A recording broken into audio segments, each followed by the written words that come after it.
ഒരുമിച്ച് അഭിനയിച്ച് ജീവിതത്തിലും ഒരുമിച്ച മലയാള സിനിമാ താരങ്ങൾ സായ്കുമാറും ബിന്ദു പണിക്കരും പ്രണയിച്ചാണ് വിവാഹം കഴിച്ചത്.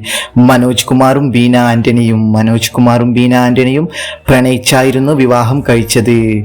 സത്താറും ജയഭാരതിയും പ്രണയിച്ചാണ് വിവാഹം കഴിച്ചത്.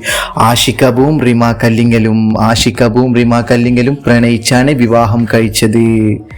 ദിലീപും മഞ്ജു വാര്യറും പ്രണയിച്ചാണ് വിവാഹം കഴിച്ചത്. മനോജ് കെ ജയനും ഉർവശിയും പ്രണയിച്ചാണ് വിവാഹം കഴിച്ചത്.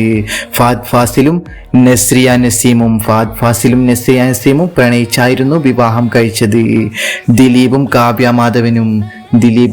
മാധവനും പ്രണയിച്ചാണ് വിവാഹം കഴിച്ചത്. ജയറാമും പാർവതിയും പ്രണയിച്ചാണ് വിവാഹം കഴിച്ചത്. ബിജു മേനോനും സംയുക്ത വർമ്മയും പ്രണയിച്ചാണ് വിവാഹം കഴിച്ചത്.